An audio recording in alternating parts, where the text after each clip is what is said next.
Buenas tardes a todos, buenas tardes a todas las personas, los disertantes y participantes de la actividad. Roberto, Solana, ¿cómo les va? No se los escucha hablar a ninguno. Voy a verificar que tengan el audio. Está bien. Estamos hablando así. Ahí voy. ¿No? ¿Qué tal? Buenas tardes. Ya están habilitados como coanfitriones ambos y ya está empezando a entrar el público, les aviso, estamos en vivo, así que, bueno, igualmente hay un inicio formal de la actividad que todavía no va a ser, pero la gente puede ir entrando a la sala, es como si estuviéramos en un auditorio y la gente estuviera sentada conversando esperando que empiece la actividad. Y está con barbijo el público. Ahí estamos. Hay un poco de... A ver, sí. Este es algo que es mineral. Yo estoy cerca, yo.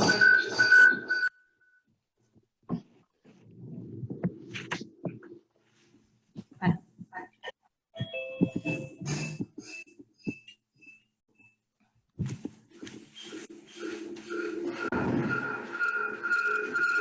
¿Alguien está entrando? Perdón, Solana, Sí. sin querer hice un pequeño error y volví anfitrión a la señora Lina Vargas. ¿Vos le podrías pedir que ella me vuelva a ser anfitrión al usuario seminarios? Así yo puedo manejar la consola. Perdón la molestia. ¿Qué le digo a Mercedes? Escuchen, Mercedes, hay un eco. ¿Se escucha bien? Solamente necesito, si es posible, que Lina Vargas me vuelva a ser anfitrión a Seminarios UCEMA.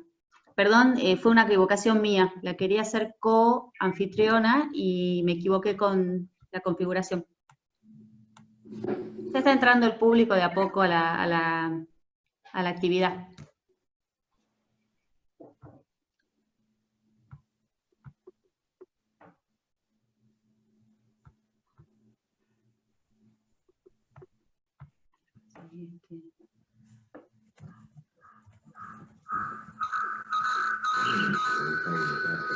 No tengo.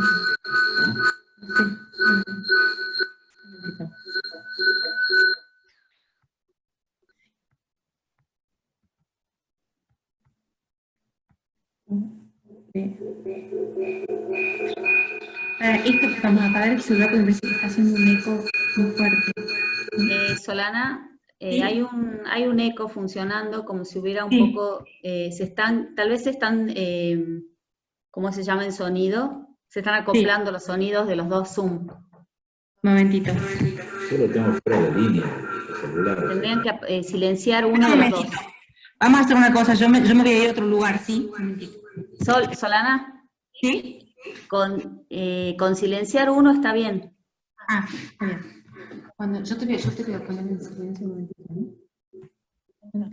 Déjame ponerlo ahí.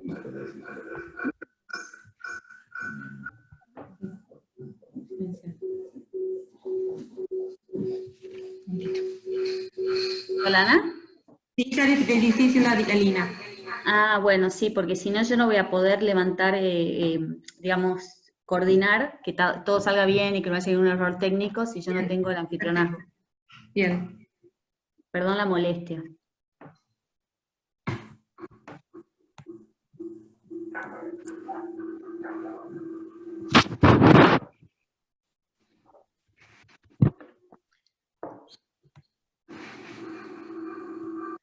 Sigue el eco. Yo me voy a ir allá.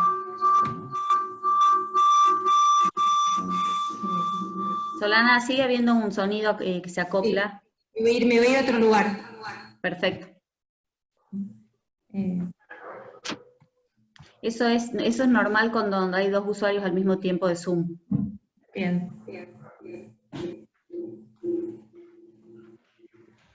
Fíjate el celular, por favor. Buenas tardes. Salud.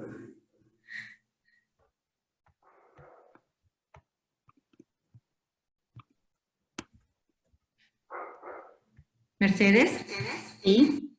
fíjate en el celular. A ver, Mensajes. quiero...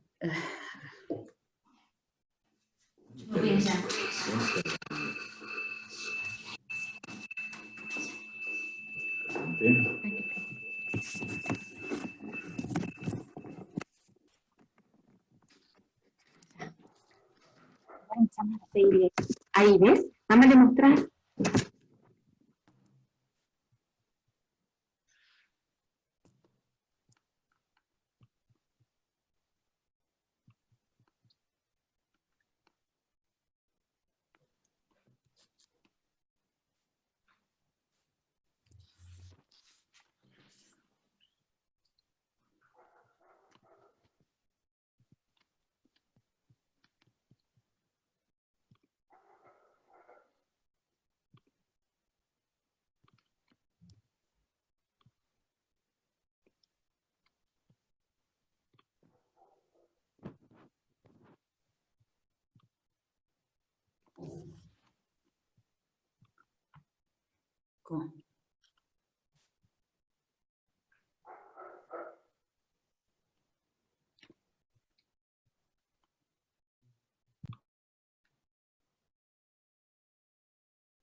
A ver, vamos a hacer...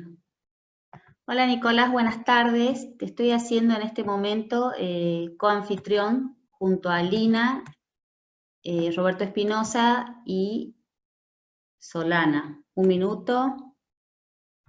Se está entrando gente ahora justo, entonces se está llenando la lista de los participantes. Es coanfitrión. Cancelar, primero va a ser así. Es hacer operador. No, es coanfitrión Nicolás, sí. Y ahora hacemos Lina coanfitrión y ya estarían todos. Perfecto. Muchas gracias a Lina por la ayuda. Hacer coanfitrión, sí, perfecto. Ya están entonces coanfitriones Lina Vargas, Nicolás Herzog, Roberto Espinosa y Solana. Están todos incluidos. A ver, vamos a ver si me parece que Solana me ha desaparecido de la lista. Ah, va a volver a entrar. La tenemos que volver a incluir. Muchas gracias por participar. Vamos a esperar unos minutos, ya se está conectando mucha gente, pero es un poquito temprano aún. Les agradezco a todos la paciencia. Les voy a habilitar el audio a todos. Reiniciar audio, perfecto. Y faltaría que Solana se vuelva a integrar al panel. Perfecto. Vamos a poner así.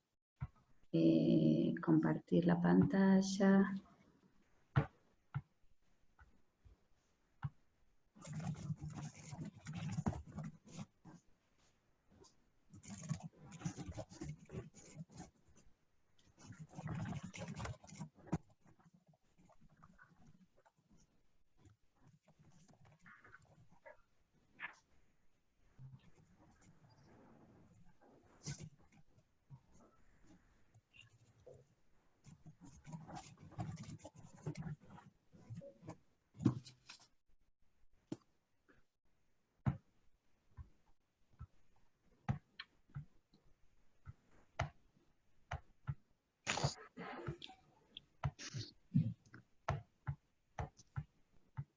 A ver acá, perfecto. Y vamos a ver a los participantes.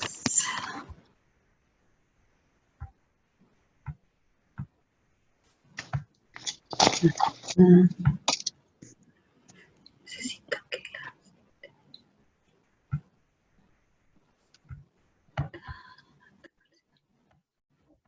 a ver, el video. Hacer confiturón. No. Hacer.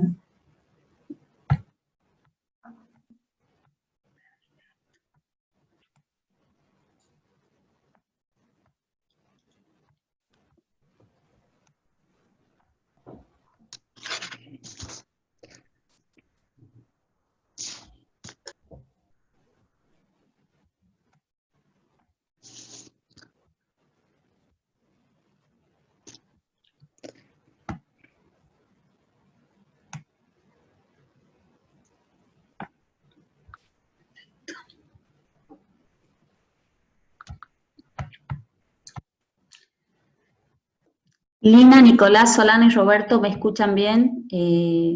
¿Están pudiendo trabajar con sus cámaras y sus audios? Sí, perdón, ahora para un momentito, ahora te escucho, sí, te escucho. Con Roberto vamos a estar en el mismo espacio, ¿sí? Para no haya problema. Perfecto.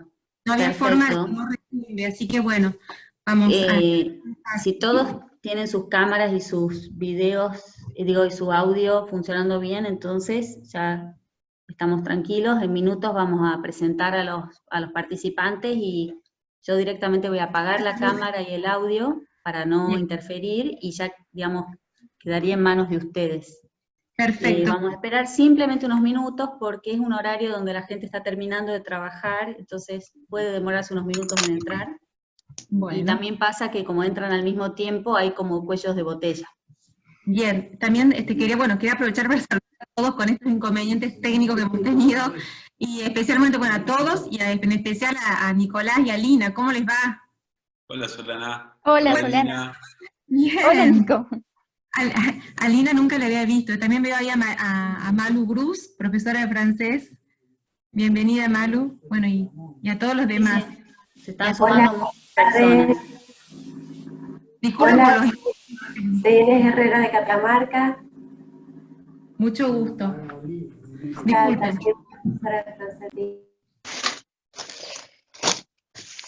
Y lo que le estoy pidiendo a todos es, porque hay algunos problemas de interferencia, entonces estoy apagando las cámaras y los videos para que no haya interferencia. Bien. Simplemente para no generar interferencia con los disertantes, es por prevención. Bien.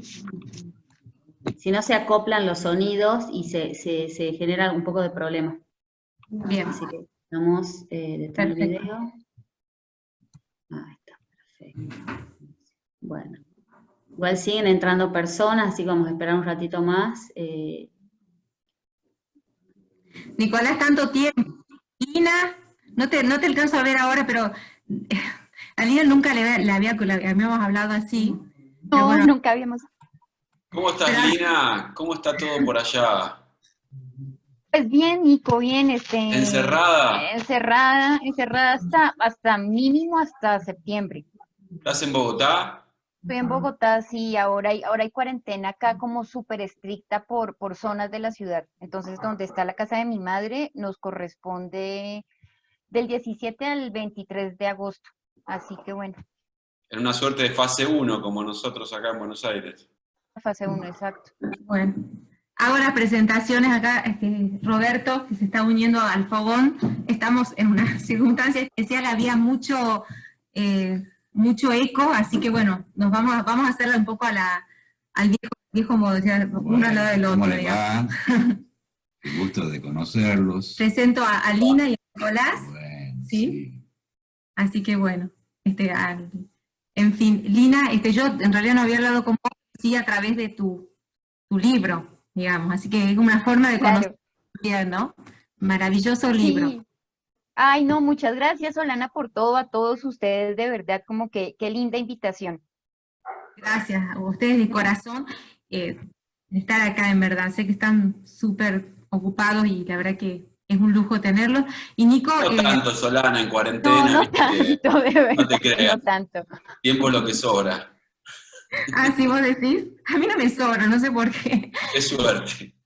Nico, me invento cosas, me parece, no puedo estar tranquila. Nico, estuve ayer reviendo tu documental y fue un lujo también, porque la primera vez que lo vi fue en el contexto de la Semana de Saint-Exupéry que organizamos la Fundación Cartier y la Alianza, y bueno, como cuando uno está en ese trance de organización, está pendiente de todos, de pasa esto, lo otro, y me senté tranquila a verlo y lo disfruté tanto, Nico, te juro, así que realmente estoy me siento en este momento, no sé si estoy en Concordia o en Lyon, en Saint-Romain, es Saint-Maurice. Maurice.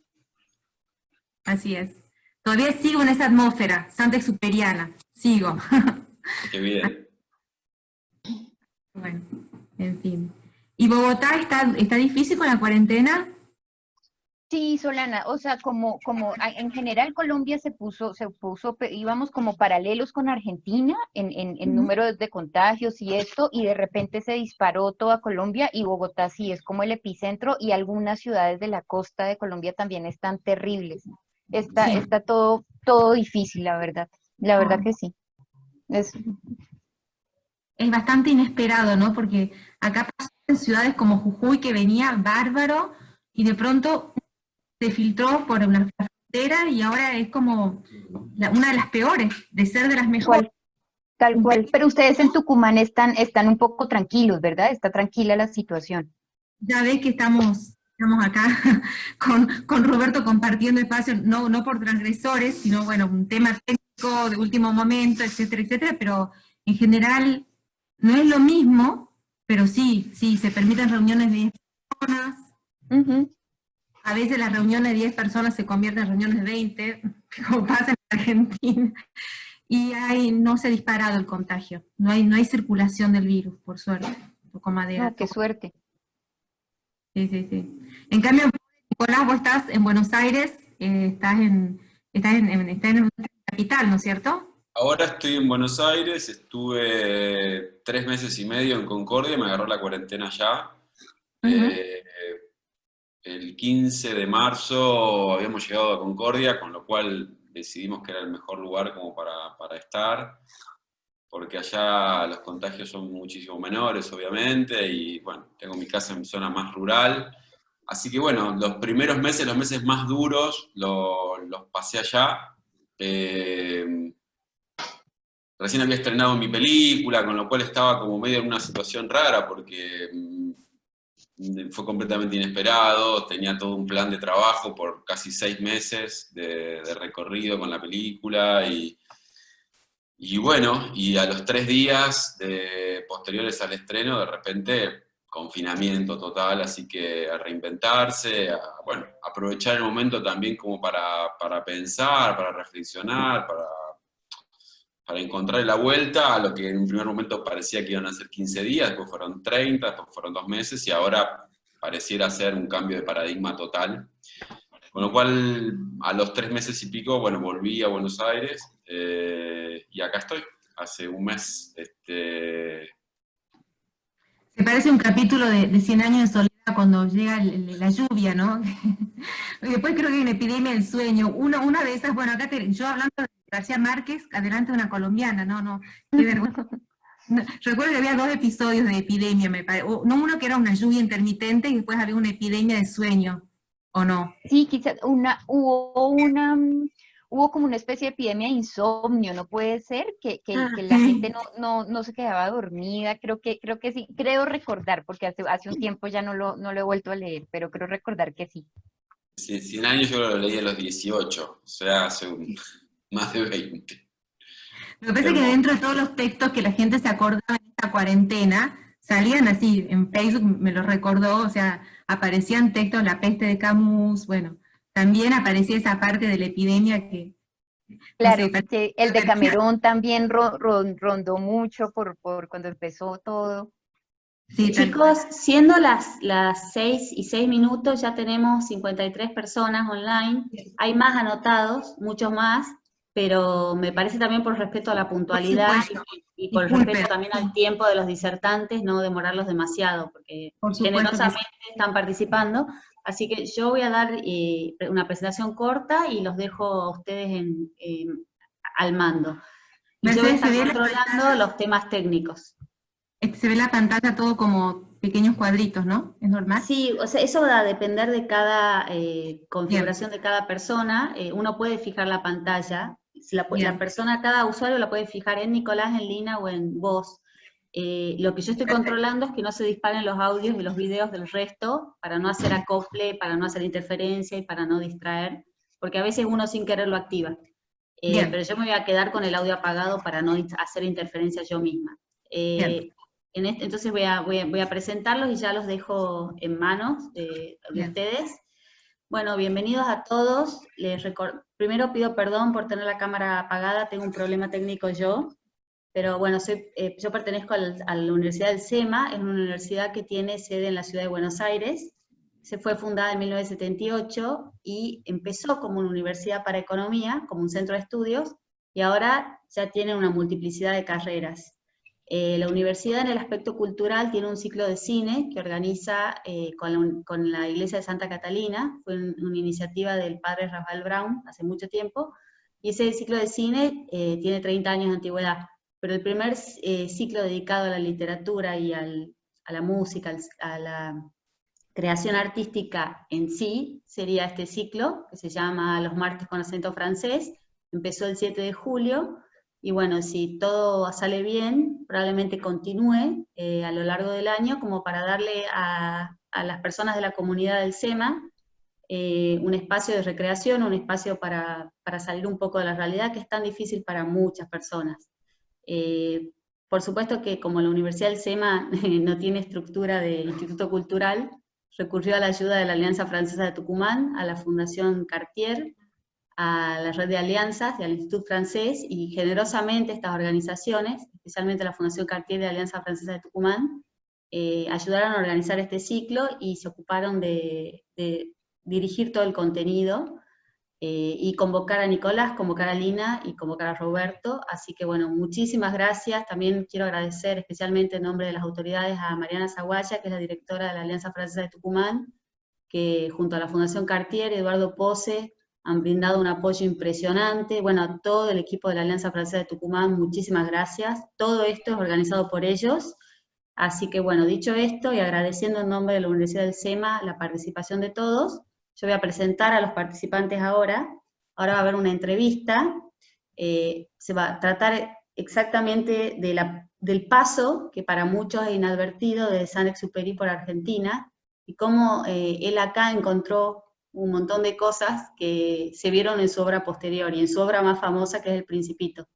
La idea del espacio de hoy es dedicarse a eso, a mostrar la huella de Saint-Exupéry en Argentina, que para muchos por ahí no es tan conocida. Así que bueno, los dejo en este momento con Nicolás Herzog. Nicolás Herzog nació en 1979 en la ciudad de Santa Fe, vivió su infancia y adolescencia en Concordia, Entre Ríos, es egresado de la carrera de Ciencias de Comunicación de la UBA, es guionista, es productor y director de cine, trabajó muchos años en comerciales, videoclips y televisión, formó parte del proyecto Aqua Mayor, el primer canal de Latinoamérica dedicado a los adultos mayores, y dirigió la serie 3D, 3 décadas de democracia, para el canal Encuentro. En 2010 fundó la productora Rumba Cine y dirigió los films Orquesta Roja, Vuelo Nocturno y La Sombra del Gallo. Todas sus películas participaron en festivales internacionales y obtuvieron diversos premios y reconocimientos. Junto a la escritora Lina Vargas, coescribió en el 2019, en base a la investigación ya vertida en la película Vuelo Nocturno, La leyenda de las princesitas, que es el tema principal del encuentro de hoy. Lina Vargas nació en 1985 en Bogotá, Colombia, es licenciada en las carreras de Comunicación Social, Periodismo y Estudios Literarios por la Pontificia Universidad Javeriana de Bogotá. Es magíster en Escritura Creativa por la Universidad Nacional de 3 de Febrero, trabajó como periodista cultural en las revistas Arcadia y Cambio de Colombia, y editó la revista 100 Días del Centro de Investigación y Educación Popular de su país. Desde 2014 vive en Buenos Aires, y ha colaborado con el Diario de la Nación, las revistas Don Julio, Sofía, La Agenda de Argentina y Dossier, una revista muy prestigiosa de Chile. Es coautora del libro Voltios, la crisis energética y la deuda eléctrica, publicada por Planeta, y de Las Principitas junto a Nicolás Herzog. Solana Colombres es profesora de francés, obtuvo su maestría en Letras Comparadas en la Universidad de París, y se ha desempeñado desde el año 2000 en la Alianza Francesa de Buenos Aires primero, y luego en la de Tucumán, donde actualmente forma parte de la Fundación Emilio Cartier. Solana, me está faltando acá, perdón, el currículum de Roberto Espinosa, que no lo tengo. Perdón el error, no sé si vos querés mencionarlo. Perdón, tengo un error. Pido mil disculpas, fue culpa mía. Bueno, además, ¿qué vamos a hacer? Escribo de vez en cuando, soy periodista. Yo lo voy a presentar. Roberto Espinosa, está bien. fue no sé, yo creo que se traspapeló. Bueno, Roberto Espinosa acá en Tucumán es una verdadera figura de las letras, entre otras cosas, y también de la música. Es periodista en la Gaceta, de hace muchísimos años. Es crítico literario también, es compositor, tiene varios libros escritos, y bueno, es realmente, Roberto Espinosa es un grande. Perdón Roberto. Te pido mil disculpas que se me pasó tu currículum. Yo soy periodista y te conozco de toda la vida y no reparé que no estaba tu currículum en el archivo. Es una así que, pluma, No hay problema. es una de las mejores Bueno. plumas que he leído, quería decir. ahora sí los dejo con la Una entrevista y yo apago el audio. Muchas gracias por estar en el ciclo a todos. ¿Qué tal? Bueno, buenas tardes a todo el mundo. Y bueno, vamos a hacer esto como una charla de amigos, digamos, porque creo que el Principito eso es lo que logra, ¿no? Crear lazos más allá no sé, del éter, más allá de toda circunstancia. Y yo, digamos, a través de este amor en común, y estoy segura que muchos de los que están acá comparten ese amor, me siento unida bueno, en este caso a Lina, a Nicolás, a Roberto, digamos, en esa pasión por el Principito, digamos, y tal vez porque nosotros tengamos esa pasión que creo que es compartida, me atrevo a decir es compartida por todos los que están acá, bueno, pero uno a veces cree que por esa razón, cosas que por ahí uno ha averiguado, ha leído, qué sé yo, son obvias. Entonces, les pido que empecemos contando, digamos, el argumento principal de Principitas y de Vuelo Nocturno, Historia de las Princesitas, digamos, de Nicolás Herzog, ambos película y libro, digamos, tratan el mismo tema, que me empiezan a contar un poco el argumento, digamos, de la historia, además, cuál es el disparador de ambos trabajos, magníficos ambos trabajos. Cualquiera, no sé cuál de los dos quiere empezar a relatar esto, porque es realmente una historia que vale la pena ser contada. Yo creo que puedo empezar, propongo a Nico, porque, digamos, hacerlo cronológicamente, porque primero fue la película y Nico, digamos, creció con la historia y yo entré después, entonces cronológicamente y así. Bueno, Nico. Bueno, es una historia que ya tiene más de 140 años, 130 como mínimo, porque nace en el año 88 con un castillo, un palacio que construye un ciudadano francés, Edouard de Mailly, en las afueras de Concordia. Concordia es una ciudad de Entre Ríos, lindante con la ciudad de Salto, de Uruguay. Y en un predio de 100 hectáreas, con características muy particulares, de selvas en galería, frente al río Uruguay, llega el hijo de una familia muy acaudalada, de apellido de Mailly, con la intención de generar negocios vinculados a la exportación de la carne, un saladero, entre otras cosas, una serie de comercios. Era el hijo vástago, por decirlo, de un empresario multimillonario. Construye un palacio durante 3 años, vive ahí un tiempo, los negocios no rinden, termina desapareciendo, vuelve con su familia a Francia. Ese palacio pasa a formar parte de distintas familias, lo compra primero la familia Liscler, junto a la familia Clusellas, que lo administran y durante mucho tiempo, de hecho parte de la familia vive ahí, lo alquilan a otras familias, hasta que en la década del 20 ese lugar forma parte de la sociedad rural de Concordia, que lo termina vendiéndose a la municipalidad. Y a partir del año 26, 27, comienza a vivir ahí, llega ahí una nueva familia francesa, la familia Fuchs-Ballon, que habían venido de Francia, que tenían 2 hijas, Eda y Suzanne Fuchs, también un hijo mayor. Y una tarde de 1929, tal vez, no sabemos a ciencia cierta qué día, pero las 2 chicas, mientras cabalgaban y tenían esa vida muy libre y muy salvaje en las afueras de ese lugar, de ese palacio, se encuentran con un avión que había aterrizado de emergencia, que había roto una de sus ruedas en una vizcachera, cuyo piloto se encontraba intentando reparar ese avión, y en ese encuentro, en el cual hablaron en francés, por supuesto, porque las chicas hablaban francés, el piloto también, comenzó un vínculo que, bueno, nos trae hasta acá, ¿no? Ese hombre era Antoine de Saint-Exupéry, que, bueno, llevaba un tiempo en Argentina como pionero y jefe de la Aeroposta Argentina, que era una filial o subsidiaria de la compañía aeropostal francesa, que había llegado en octubre del 29, y a partir de ese vínculo, que duró un tiempo, porque no sabemos a ciencia cierta cuánto tiempo él pasó en esa casa, pero lo cierto es que quedó de alguna manera encantado con ese lugar y lo reflejó después en un artículo de la revista Marianne, ya vuelto a Francia en el año 32, que se llamó Las Princesitas Argentinas, que luego fue un poco el antecedente de su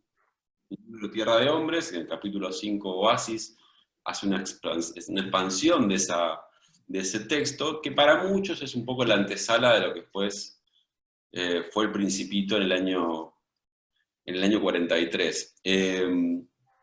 Esta historia pasó de alguna manera de generación en generación, llegó bueno, a muchísima gente que la fue recuperando de manera oral, por decirlo de alguna manera.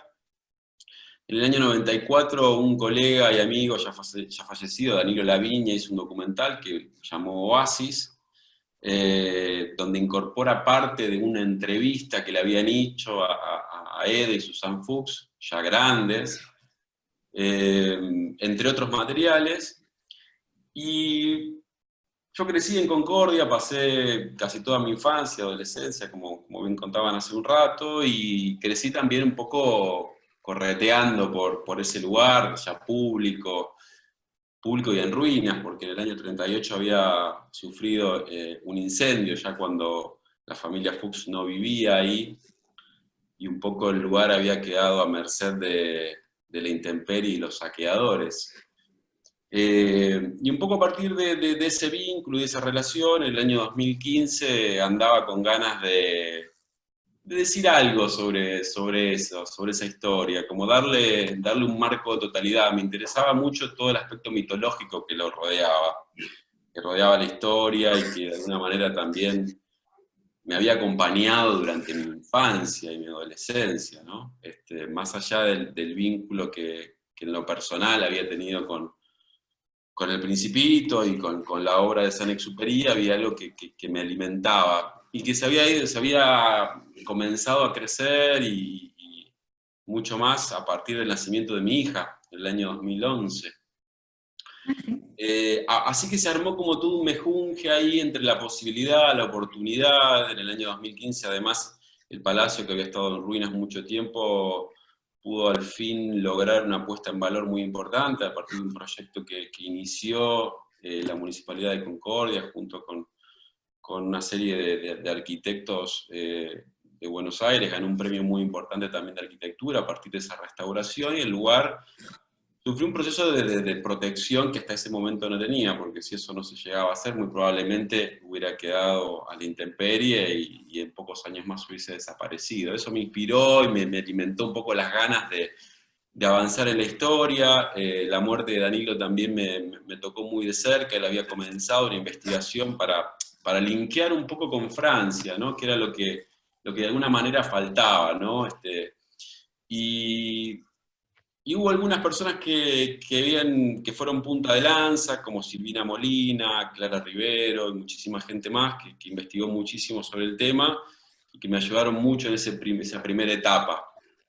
Pero hasta ese momento no había una película. Sentí que me interesaba indagar un poco y comencé a filmar entre el 2014 y el 2015, hasta que un día la propia Clara Rivero me acerca un material que fue determinante, que fue unos audios que se habían editado, que lo había editado la editorial Gallimard en Francia, que son unos audios que Saint-Exupéry le envía a Jean Renoir en el año 42, 43, entre el 41 y el 42 en realidad, con el propósito de filmar una película basada en el libro Tierra de Hombres.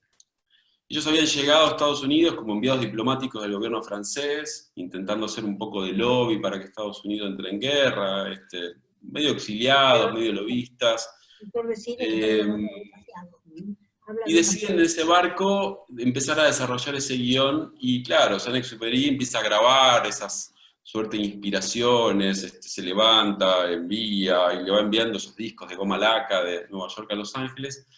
Entonces Renoir le contesta en cartas, y todo ese vínculo epistolar quedó durante mucho tiempo en la Fundación Renoir, y lo termina editando Gallimard, como dije hace un tiempo. Pero lo más importante es que en esos audios Saint-Exupéry lo que hace es lo que en Tierra de Hombres era una historia muy chiquita que tenía que ver con este vínculo con estas dos chicas que contaba al principio, con Eddie y Susan Foot, con San Carlos, con Concordia, le da un marco ficcional y termina dándole como todo el plot amoroso que la película necesitaba, ¿no? Termina escribiendo una historia de amor entre un piloto y la más grande de las dos chicas, que en ese momento cuando las cosas tenían entre 12 y 18 años, y también refleja de alguna manera lo que refleja toda esta obra, ¿no?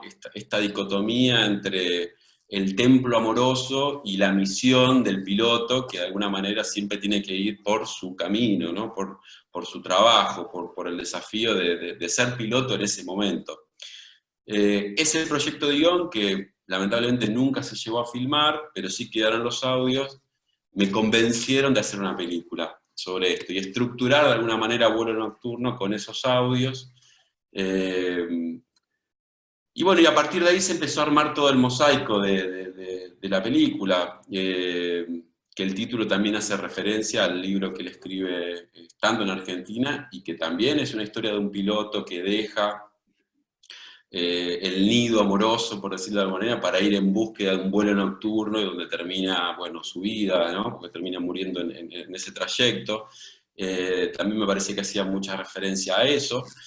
Y también completar la historia a partir de ese vínculo casi emocional, psicológico, especular, ¿no? Entre San Carlos y San Maurice de Remont, que es el pueblo de su infancia, donde seguramente él al llegar a Concordia vio como ese universo reflejado, distorsionado de alguna manera, a partir de esas dos casas, esas dos chicas que seguramente le recordaron a su infancia, y bueno, y esos elementos también que tiene ese salvajismo. Las chicas criaban zorros, víboras, mangostas, vivían de una manera medio salvaje, pero también eran francesas. Bueno, había algo ahí de ese universo, de ese personaje, que probablemente haya incidido después en lo que fue ese personaje, el Principito, que es un personaje que igualmente él fue desarrollando durante toda su vida, y que por supuesto no tiene que ver solamente con el vínculo con Concordia, ¿no? Por supuesto. Pero bueno, en el libro y en la película con Lina también trabajamos esa fantasía y la desarrollamos. Había quedado mucho material pendiente, y había muchas ganas de avanzar. Entonces, bueno, yo siempre tenía como esa fantasía de escribir. Nos acercamos junto a un amigo y editor, Ezequiel Sidig, a la editorial Planeta. Ahí Ezequiel me vincula con Lina y nos conocimos, creo que nos conocimos, Lina, en el estreno de la película, ¿no? Y ahí le propuse la aventura de desarrollar, de ir un poco más allá, de investigar un poco más. Lina rápidamente se sumó al proyecto. A mí me encantaba cómo escribía, cómo escribe, tenía una prosa muy, muy, muy fresca y muy erudita al mismo tiempo. Yo necesitaba a alguien que me acompañe, ¿no? Que aparte una mirada femenina, foránea, bueno, había un montón de cosas, y ella rápidamente se sumó. Y al principio, bueno, teníamos encuentros esporádicos, ahora Lina seguramente lo va a contar, y después ella se soltó a hacer su propia investigación, fue a Concordia, estuvo suelta por ahí, hizo su propio camino, revisó entrevistas y demás, y bueno, ahí iniciamos como el proceso de las Principitas. Un poco de la película y el libro tienen esa cosa de la doble entrada, ¿no? Que es un poco lo lindo de todo eso. Realmente eso es lo que un poco encuentro como punto en común, que como realmente es muy coherente en los dos materiales, es que uno ve que no es solamente lo anecdótico, que ya es apasionante, digamos, y a veces uno va por lo anecdótico, ¿no? Por esta historia de estas dos niñas, pero va más allá, es como cómo construimos un mito, si entendí bien, digamos, ¿no? O sea, cómo a partir de un hecho táctico, ya valga la redundancia, digamos, se crea una leyenda, en parte una leyenda que puede tener un gran parte componente de realidad, pero también como, o sea, poner en duda un poco, digamos, ese proceso de construcción de leyenda. En ese sentido, Lina, vos como colombiana, hija del realismo mágico, bueno, ahí tierra del realismo mágico, creo que me parece que también entendiste mucho por lo que lo que leí en el libro, o sea, no solamente contar lo anecdótico, sino contar cómo se construye un imaginario colectivo, digamos, me pareció, y eso lo noté en los dos, o sea, tanto en en Vuelo Nocturno, como en Las Principitas, como, bueno, en cierta medida un raconto, pero también como una pregunta abierta, digamos. ¿Cuál es la realidad y cuál es la mitología de todo esto? ¿No, Nina, no es así? Sí, Solena, exactamente. Bueno, primero, muchas gracias por toda la invitación que se nos pasó y la UCEMA, la Alianza Francesa, toda la gente que organizó, a la Fundación Cartier, y además veo que hay muchísima gente y bueno, gracias a cada uno de los que están acá escuchándonos y participando. Y a tu pregunta, sí, desde luego, o sea, digamos, yo tengo formación periodística, entonces quisimos creo que hay una impronta periodística en el libro, en el sentido de que hay cierto rigor. Esto fue también un debate en todo este proceso que cuenta Nico, de gestación del libro, fue un debate y resolvimos no ficcionalizar la historia, es decir, nos pareció suficientemente rica la realidad y todas las versiones que había sobre esa historia, incluida el mito, por supuesto, que nos pareció que no hacía falta volverla una novela, como a tenernos, digamos, todo lo que está contado obedece o bien a una versión o bien a alguna fuente documental. Pero claro, si bien hay una impronta periodística en el libro, no es únicamente un libro periodístico, es decir, no es un libro que se apegue a una sola verdad y que trate, digamos, de comprobar, de mostrar pruebas ABC para probar esa única verdad, ¿no? Por el contrario, es un libro que se apega, exacto, como tú dijiste, mucho al mito y mucho a las distintas versiones de ese encuentro que hubo entre las chicas Fuchs y Saint-Exupéry, que son versiones, además, como contaba Nico ahora, elaboradas por el propio Saint-Exupéry, y es muy interesante porque son versiones elaboradas por él en distintos momentos de su vida y en distintos formatos también. Entonces tenemos este primer artículo con un matiz muy periodístico que hizo para esta revista Marianne, donde cuenta casi biográficamente su paso por esta ciudad, por Concordia, cómo conoció a una familia de franceses, que había tenido una avería en el avión.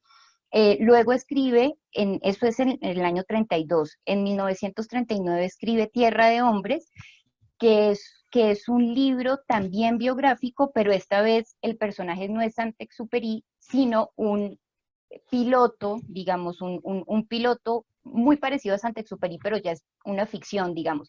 Podría ser una especie de novela de no ficción, si se quiere, Tierra de Hombres, con las distintas aventuras que tuvo Saint-Exupéry como piloto, y en este capítulo 5 retoma esa historia que ya había contado en la revista esta, y vuelve a contar, ¿no? Que el piloto tuvo una avería, el avión, se encuentra con la familia francesa, y luego empiezan las cartas y los audios que se enviaba con Renoir, como contó Nico, en los que vuelve a la historia, pero para hacer una película. Y ahí le mete, digamos, esa veta amorosa, más hollywoodesca, si se quiere. Y luego la cuarta versión sería El Principito, ¿no? Que es como una especie de destilado, como una especie de esencia ya muy pura, digamos, y muy simbólica de toda esta historia. Entonces eso, como que nosotros quisimos que en el libro todas estas versiones, más todo eso que se armó en la forma de narrarse de los concordienses a sí mismos a través de este mito, todo eso quedará ahí consignado en ese libro, incluido también, por supuesto, toda la épica del inicio de la aviación comercial, de la que Saint-Exupéry pues fue pionero, la historia de la familia Fuchs, de quién era la madre, Suzanne Ballon, que era una mujer extraordinaria, distinta, ecologista, la historia de estas chicas, la historia también de Concordia, la historia de San Carlos, que la contó ya Nico ahora. Todo eso queríamos que estuviera ahí consignado en el libro. Ahora es muy apasionante pensar, ¿no? Primero cuando uno ve en el documental, digamos, el castillo de Saint-Exupéry, ver qué loco, ¿no? En la vida, cómo uno termina volviendo a la infancia, ¿no? Cómo él se reencuentra con su infancia en un castillo perdido en Concordia, y parece algo que estaba destinado, no sé, impresionante, y ver que todos los paralelismos, o sea, y al mismo tiempo eso me parece una idea muy interesante, la del espejo, ¿no? O la de la vuelta a la infancia, o sea, el espejo en cuanto a Francia y Concordia, pero al mismo tiempo una idea de vuelta a la infancia, pero también me parece muy interesante cuando uno escucha a los familiares franceses, es como si fuese que cada uno tiene una versión, acá, o sea, es loco, porque en ese pueblo, en Concordia, en San Carlos, todos están convencidos que las niñas estas inspiraron a Saint-Exupéry, o sea, no tienen, y no sé, no estoy segura, eso te lo pregunto, Nico, si saben que no todo el mundo conoce esta historia, porque para los que nacen en San Carlos, si entendí bien, esto es un hecho, pero así, absolutamente probado. Y sin embargo, este hecho que para ustedes es tan natural, hacen con esa historia, pocas personas en el mundo lo conocen. Y es más, en Francia tienen otras versiones de quién es la Rosa, quién es el Principito, sobre qué figuras se inspiran. Creo que decían que el hermanito que se murió, la Rosa era la madre. Para nosotros los argentinos la Rosa era Consuelo Susín, que conoció en Buenos Aires. El Principito eran estas dos niñas, o sea, por lo menos es como muy curioso todas estas, cada uno se construyó sus propias ideas, ¿no? O sea, no sé, por ejemplo en Concordia, o sea, saben, son conscientes en Concordia, Nicolás, que no todo el mundo conoce esta historia, porque para ustedes es una historia con la que nacen, es como una verdad revelada casi, ¿o no? Un poco siguiendo lo que planteaba Lina hace un ratito de esta evolución de la dimensión mítica a la dimensión más puramente ficcional, o sea, del hecho, el mito y la ficción, que es un poco el proceso que también hace Saint-Exupéry, creo, en su carrera literaria, y un poco también es el proceso que hacemos todos los que trabajamos con material de la vida real, ¿no? Por decirlo de alguna manera. Primero podríamos decir que existe tal vez un hecho fáctico, luego una interpretación de ese hecho, y luego ese proceso, ¿no?, de donde intervienen los aspectos psicológicos de la fantasía, de lo creativo, donde toda esa masa se transforma y se empieza a mezclar con la fantasía, con la ficción. Ese rito de pasaje, por decirlo de alguna manera, que me parece que un poco hacemos todos, y que Saint-Exupéry tenía muy claro que lo hacía, porque un poco él trabajaba con aspectos muy autobiográficos, de su experiencia de vida constante, de tanto viaje, de tanto aventura, de tanto ida y vuelta. También está, me parece, muy clara en esta historia, como decía Lina, el aspecto de crónica que tiene el libro, y este aspecto casi híbrido entre documental y ficción que también tiene la película, nos parecía como completamente orgánicos y naturales con la esencia de la historia que queríamos narrar, ¿no? Yo no sé si en Concordia son más o menos conscientes, no te lo podría decir, porque luego ahí intervienen muchos factores. Para que algo se establezca como un mito tiene que pasar tiempo, tiene que haber traspasos generacionales, tiene que haber intereses políticos, dominancias culturales, aprovechamientos. Bueno, obviamente obras que hablan de eso y para que el mito se difunda. Lo que sí tenemos claro es que a nosotros con Lina nos interesaba avivar ese mito, que ese mito crezca. Nos entusiasmaba eso, y creo que a todos los que de alguna manera nos sentimos como llamados por esta historia, creo que lo que nos entusiasma es eso, ¿no? Que este mito crezca, se alimente. ¿Por qué? Vaya a saber uno, ¿no? Hay muchos elementos que tiene esta historia que seguramente lo convierten en un universal. En primer lugar, porque en el medio está el Principito, ¿no? Que es el libro más leído y más traducido después de la Biblia, ni más ni menos, y que seguramente todos hemos leído en algún momento de la vida, o releído tal vez, y que eso ya habla como de algo universal, que nos une a todos. Y con respecto a esto de unir, me lleva al personaje, ¿no? A Saint-Exupéry, y no solo su obra, sino su obra como piloto, ¿no? Su misión, la de unir a los hombres, ¿no? Uno de los pioneros en esta materia de unir a los hombres, ¿no? El correo postal que llevaron adelante Saint-Exupéry, Mermoz, Guillaumet y todos los pioneros de la aviación aerocomercial tenían esa misión, la de unir a los hombres. Y también tenemos que pensar en el contexto histórico, ¿no? En el periodo de entreguerras, periodo en donde el humanismo prende muchísimo, después de lo que fue el horror de la Primera Guerra Mundial, y que Saint-Exupéry me parece que encarnó en una de las figuras, uno de los representantes fuertes del humanismo literario, con un oficio a cuestas, ¿no? No es un escritor que se sube a la Torre de Cristal y escribe ahí encerrado, mirando hacia afuera, sino que le pone el cuerpo a su obra, ni más ni menos. Y como todos los pilotos de su generación, o la mayoría, termina sus últimos minutos de vida arriba de ese avión, ¿no? En el caso de Saint-Exupéry, muerto durante la Segunda Guerra Mundial. O sea, todos con la muerte enfrente, constante, viviendo el presente como si fuese el último momento. Había algo también de ideal romántico, me parece, en ellos. Bueno, en muchos aspectos. Y me parece que ese humanismo que vos ves y esa vuelta a la infancia que se ve en esta historia, me parece que es un poco constante en la vida de Saint-Exupéry, en esa vida de búsqueda constante, de plena actividad emocional y psíquica, de un tipo que constantemente estuvo pensando en cómo sacar de alguna manera provecho humano y artístico de todos sus momentos. Inclusive en El Principito está presente la muerte, ¿no? O sea, pienso uno, es un libro supuestamente para niños y la muerte está ahí. Me interesó mucho lo que dijiste de la muerte, ¿no? Esa idea de la muerte, o sea, esa vida tan vida, pero siempre con la dimensión, ¿no? De la muerte. Sí, sí, yo ahora escuchando a Nico, pensaba, hay una cita de uno de los biógrafos de Saint-Exupéry que se llama Curtis Cade, y este hombre dice que en Saint-Exupéry había, digamos, en él como una especie de dualidad o dos vertientes muy presentes, ¿no? Una era la del hombre de acción.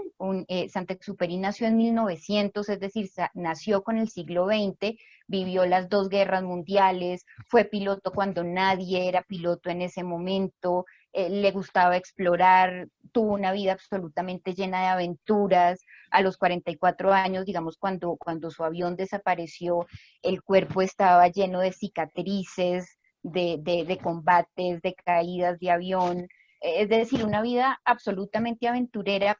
Y él decía, esa es una beta de Saint-Exupéry, y otra vertiente es la vertiente del mundo interior. O sea, es un hombre de mucha acción, pero al mismo tiempo es un hombre que tiene un vastísimo mundo interior y que es capaz justamente de ver estos pequeños detalles, estas correspondencias, estos espejos que tú decías, Solana, como esas sutilezas de las cosas, que después, digamos, es la célebre frase del Principito de ver lo invisible, ¿no? O de ver eso tan sutil que está y no está. Entonces yo creo que para nosotros en el libro era muy importante eso. Por un lado, toda la gesta, la épica, digamos, la grandilocuencia de la guerra, de la aviación, pero por otro lado también estas pequeñas sutilezas, estos encuentros, estas correspondencias entre la infancia de unas chicas francesas, pero que viven a miles de kilómetros de Francia, y este hombre que llega ahí, que de repente se acuerda de sus hermanas y de su madre, que también eran creativas, libres. Creo que el libro tiene esas dos cosas que hacían parte, digamos, fundamental de la misma vida de Saint-Exupéry.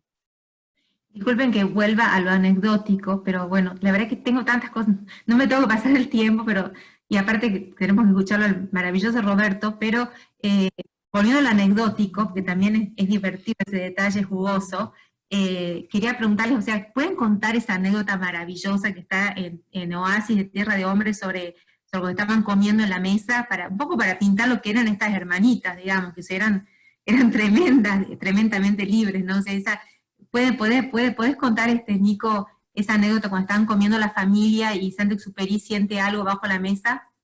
¿No es tan amable? Bueno, sí, no sabemos si esa anécdota ocurrió o no, pero él la cuenta en Oasis, en ese capítulo 5, y que fue bastante famosa para vincular también un poco el espíritu de esas chicas. Bueno, suponemos que durante el tiempo que él transcurrió en San Carlos, pasaba mucho tiempo en la casa.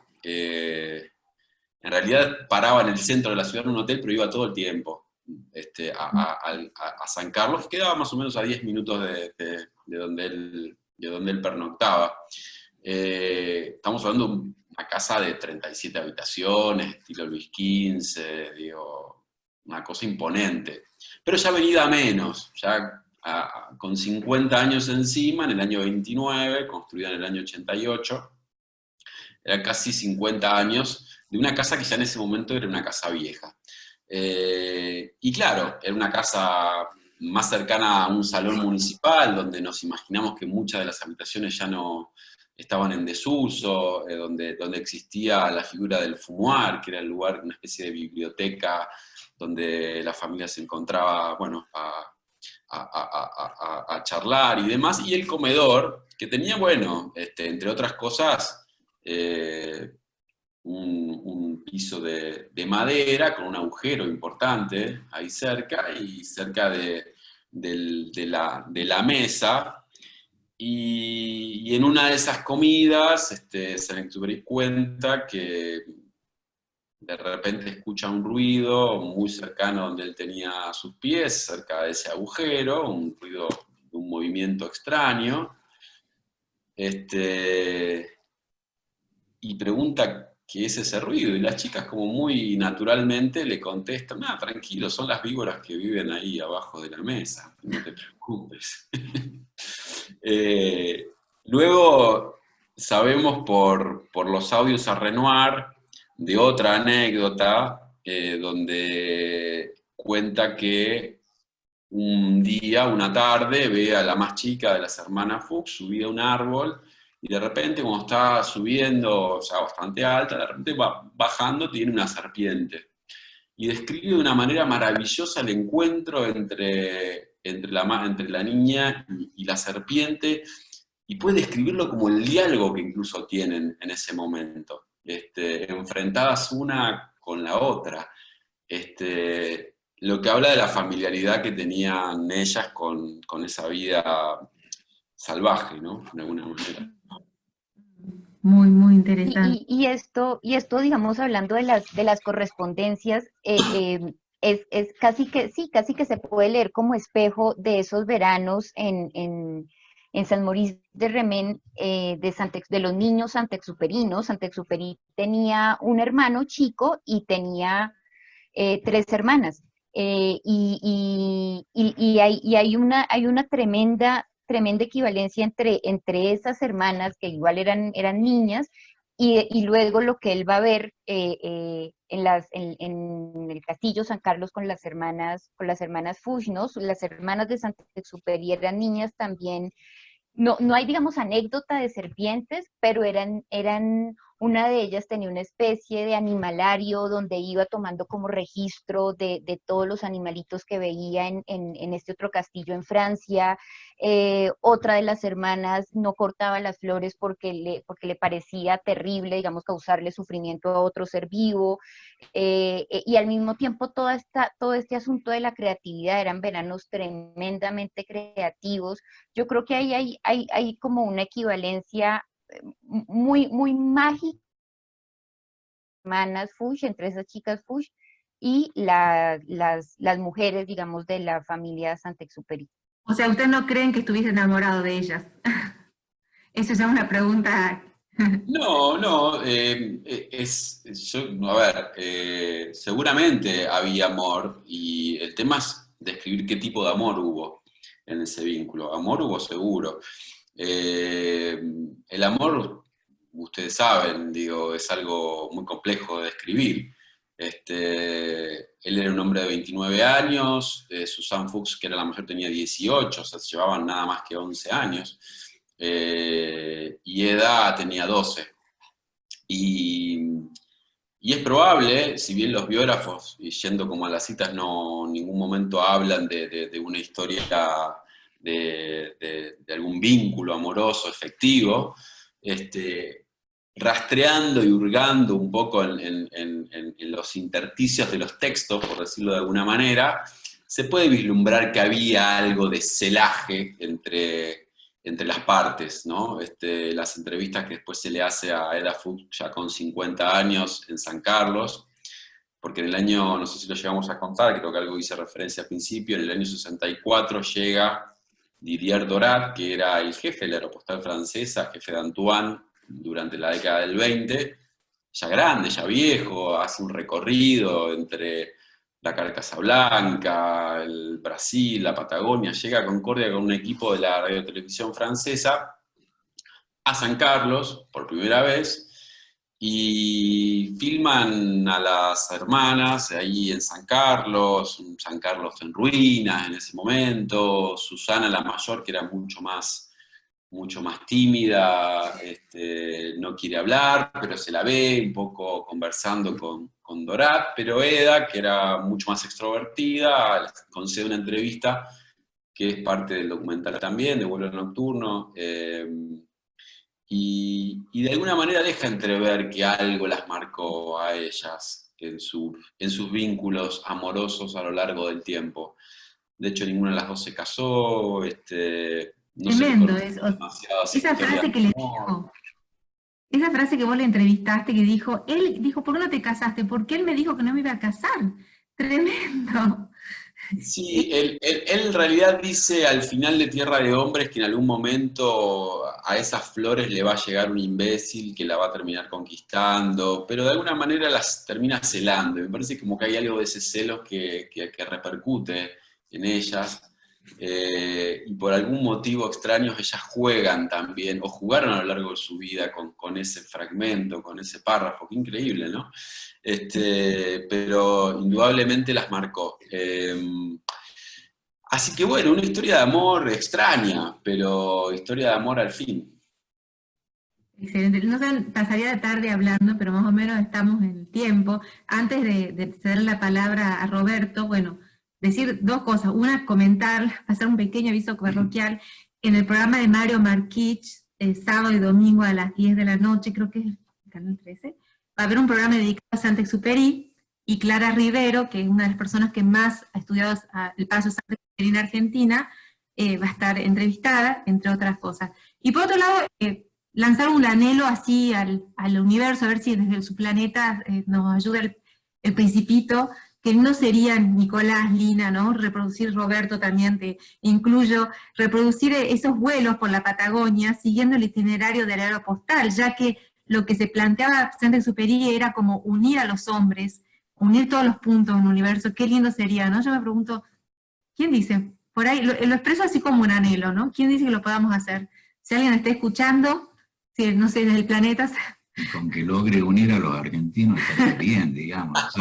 Eso, Roberto. Bueno, Y ya una cosita que estaba pensando, y justo tiene que ver con esto de la aviación.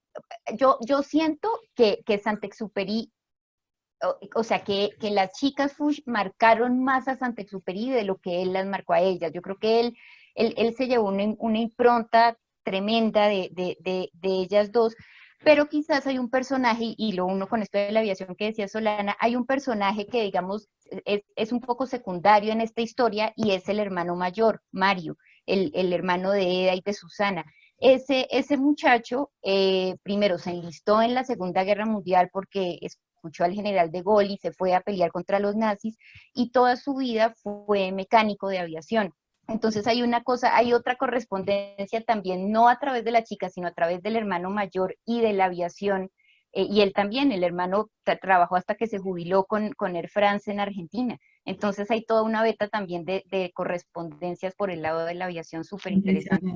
Y fue quien de alguna manera comenzó ese proceso de restauración del único latte 25 que queda en el mundo, que está en el Museo de Morón en este momento, como una reliquia viva de los viejos latte 25 que utilizó Saint-Exupéry y toda la camada de los pioneros en Argentina, ni más ni menos. Tenemos que sacarlo de ese museo y ponerlo a volar por la Patagonia nuevo. ¿Qué les parece? Es complicado. Sé que hubo proyectos en relación a lo que vos decís de algunas empresas vinculadas con la Fundación Latecoeur que han hecho viajes por la Patagonia. De hecho, nos han contactado en su momento para filmar. Si te pones a investigar, hay algunos proyectos, incluso con los Breguet, que son otra línea de aviones que vinieron más tarde también, se han hecho vuelos haciendo el recorrido del aeropostal. Pero bueno, son iniciativas que siempre son bienvenidas. En todo caso, le agradezco muchísimo su tan amena charla, la solvencia con la que cuentan y que relatan, les agradezco muchísimo. Y bueno, si les parece, como para poner un moño a esta charla tan interesante, el relato de ustedes tan interesante, lo dejo a Roberto Espinosa, que nos va a leer, como él sabe hacerlo, el tramo del zorro y el principito. ¿Es así, Roberto? Sí. Le cedo la palabra a Roberto. Gracias. Merci. Gracias. Gracias. C'est alors qu'apparut le renard. Bonjour, dit le renard. Bonjour, répondit poliment le petit prince. Il se retourna, mais ne vit rien. Je suis là, dit la voix, sous les pommiers. Qui es-tu? Dit le petit prince. Tu es bien joli. Je suis un renard, dit le renard. Viens jouer avec moi, lui proposa le petit prince. Je suis tellement triste. Je ne puis pas jouer avec toi. Bueno, Je ne suis pas apprivoisé. espera. Pardon. Bien. ¿Qué hago? ¿Le doy los 640 y recibo los shampoos? Perdón, está prendido una persona del público, lo voy a apagar, no sé qué pasa. Le pido disculpas a Roberto Espinosa, no sé quién activó el audio. A ver, disculpen, mil disculpas. ¿Alguna persona está con el audio prendido? Perdón. C'est alors qu'apparut le renard. Bonjour, dit le renard. Bonjour, répondit poliment le petit prince. Il se retourna, mais ne vit rien. Je suis là, dit la voix, sous les pommiers. Qui es-tu? Dit le petit prince. Tu es bien joli. Je suis un renard, dit le renard. Viens jouer avec moi, lui proposa le petit prince. Je suis tellement triste. Je ne puis pas jouer avec toi, dit le renard. Je ne suis pas apprivoisé. Ah, pardon, fit le petit prince. Mais après réflexion, il ajouta. Qu'est-ce que signifie apprivoiser? Tu n'es pas d'ici, dit le renard. Que cherches-tu? Je cherche les hommes, dit le petit prince. Qu'est-ce que signifie apprivoiser? Les hommes, dit le renard, ils sont des fusils et ils chassent. C'est bien, jeune âne, ils élèvent aussi des poules. C'est leur seul intérêt. Tu cherches des poules? Non, dit le petit prince. Je cherche des amis. Qu'est-ce que signifie apprivoiser? C'est une chose trop oubliée, dit le renard. Ça signifie créer des liens. Créer des liens, bien sûr, dit le renard. Tu n'es encore pour moi qu'un petit garçon tout semblable à 100 000 petits garçons. Et je n'ai pas besoin de toi, et tu n'as pas besoin de moi non plus. Je ne suis pour toi qu'un renard semblable à 100 000 renards. Mais si tu m'apprivoises, nous aurons besoin l'un de l'autre. Tu seras pour moi unique au monde. Je serai pour toi unique au monde. Je commence à comprendre, dit le petit prince. Il y a une fleur, je crois qu'elle m'a apprivoisé. C'est possible, dit le renard. On voit sur la terre toutes sortes de choses. Oh, ce n'est pas sur la terre, dit Prince. Le renard parut très intrigué. Sur une planète, oui, il y a des chasseurs sur cette planète-là. Non, ça c'est intéressant. Et des poules? Non, rien n'est parfait, soupira le renard. Le renard revint à son idée. Ma vie est monotone. Je chasse des poules, les hommes me chassent, toutes les poules se rassemblent et tous les hommes se rassemblent. Je m'ennuie donc un peu, mais si tu m'apprivoises, ma vie sera comme ensoleillée. Je ne connaîtrai un bruit de pas qui sera différent de tous les autres. Les autres pas me font rentrer sous terre. Le tien m'appellera hors du terrier, comme une musique. Et puis, regarde, tu vois là-bas le champ de blé? Je ne mange de pain. Le blé pour moi est inutile. Le champ de blé ne me rappelle rien. Et ça, c'est triste. Tu as des cheveux couleur d'or, alors ce sera merveilleux quand tu m'auras apprivoisé. Le bleu qui est doré me fera souvenir de toi et j'aimerai le bruit du vent dans le bleu. Le renard se tut et regarda longtemps le petit prince. « S'il te plaît, apprivoise-moi, dit-il. »« Je vais bien, répondit le petit prince, mais je n'ai pas beaucoup de temps. J'ai des amis à découvrir et beaucoup de choses à connaître. » On ne connaît que les choses que l'on apprivoise, dit le renard. Les hommes n'ont plus de temps de rien connaître. Ils achètent des choses toutes faites sur le marchand. Mais comme il n'existe point de marchand d'amis, les hommes, plus d'amis.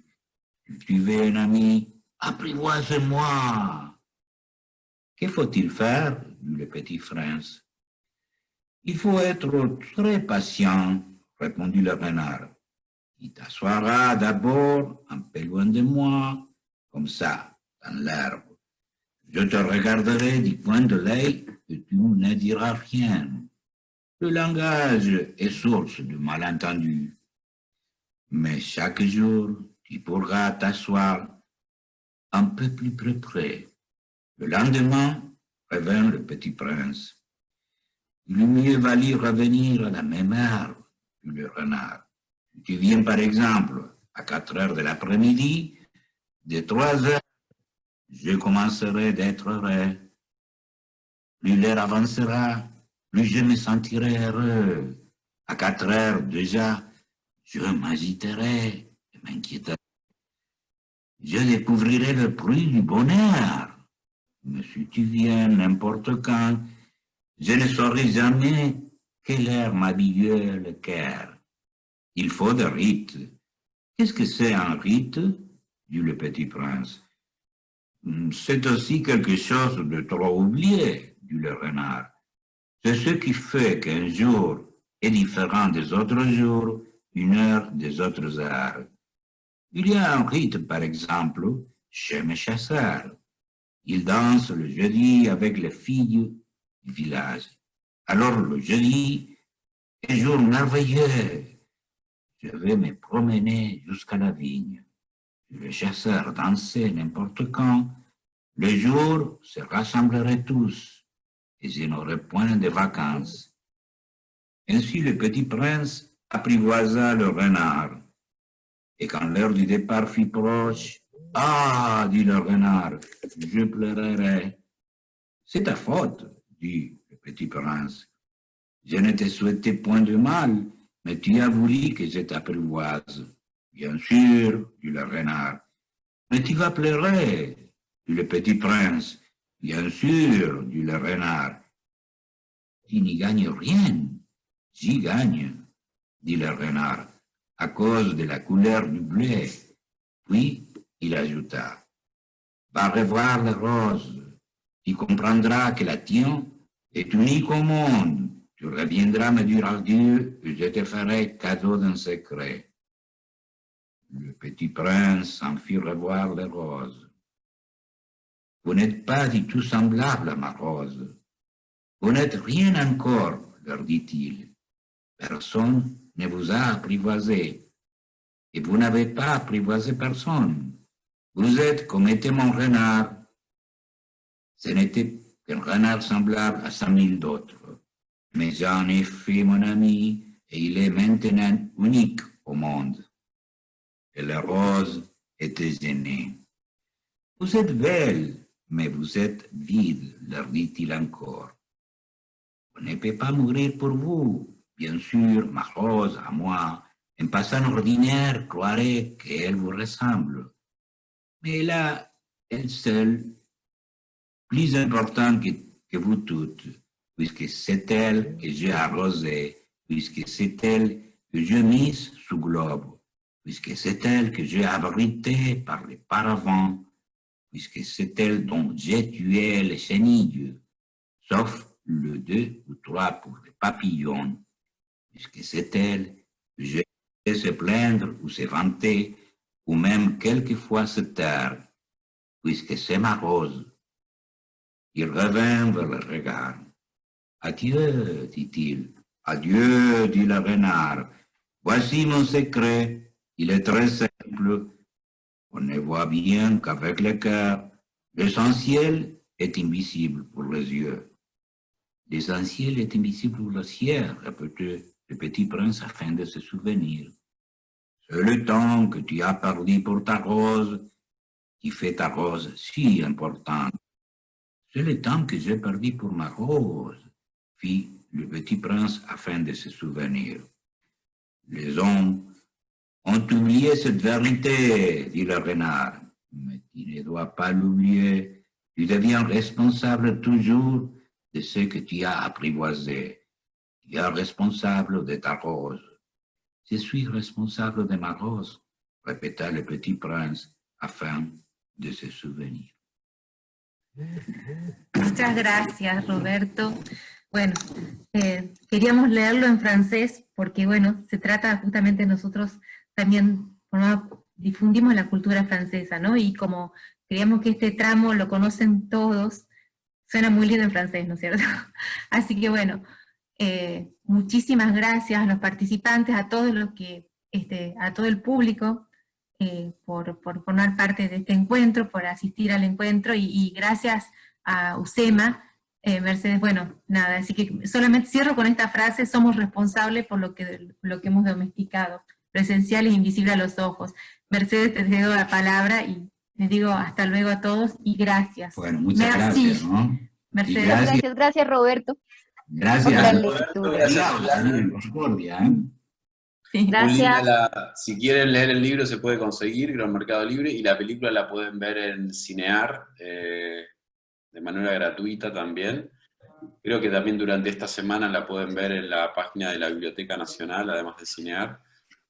Así que bueno, invitados también a verlo. Muchas gracias por la invitación, muy linda charla. Gracias. Les agradecemos a todos, a Lina, a Nicolás, a Roberto Espinosa, precioso el recitado en francés, un lujo. Gracias a la Alianza de Tucumán, Solana, a la directora Mariana Zaguaya, que ha estado apoyando mucho esto, a la Fundación Cartier, y a todos. Y les recuerdo que el martes que viene es el cuarto martes de Francia, con una entrevista al historiador Alejandro Gómez sobre la Revolución Francesa y el legado que le deja a la independencia americana. Alejandro Gómez es un historiador de la Universidad del SEMA, muy prestigioso, realizó estudios en el exterior y es profesor también en universidades afuera, y tiene muy estudiado el caso de la Revolución Francesa y la Revolución Americana, y además, bueno, tiene mucha trayectoria en medios, entonces realmente es una persona que cuenta la historia de una manera muy amena, así que están todos invitados el martes que viene, a la misma hora, a las 6, a cerrar este mes, digamos, dedicado a Francia. El ciclo va a continuar más adelante, pero bueno, este mes se trataba de honrar al país en el aniversario de la Revolución Francesa. Muchísimas gracias a todos por estar, ojalá que puedan estar el martes que viene. Muchas gracias Lina, Nicolás, Roberto Espinosa por su tiempo, Solana, Mariana Zaguaya, toda la Alianza y la Fundación Cartier, Eduardo Pose también, Y bueno, muchísimas gracias por compartir este momento de cultura y de volar un poco y sacar la cabeza en un momento que toda la comunidad está muy preocupada y con muchas cosas en la cabeza, y pensar un poco en el arte y en la literatura ayuda a pasar el momento. Gracias a todos por venir, y los que puedan venir el martes que viene los esperamos. Muchas gracias, y recuerden que, bueno, los libros se consiguen en internet, y en la Biblioteca Nacional está la película esta semana, y también está en Cinear, como contó Nicolás. Está todo bastante disponible en Google si lo buscan. Roberto Espinosa, además, lo pueden leer en La Gaceta, escribe muy seguido y es un excelente crítico literario. Muchas gracias a todos, y bueno, los esperamos el martes que viene a los que puedan estar. Gracias. Chao, gracias, ¿no? Muchas gracias, muchas gracias. Gracias a todos, muy buenísimo esto. Nos ha gustado. Hasta luego. Muchas gracias, Lucía, gracias, gracias. Muchas gracias, muy bueno. Gracias, Roberto, Vázquez. Gracias, Solana, Sí, de Córdoba. gracias a los que también yo. Muchas gracias.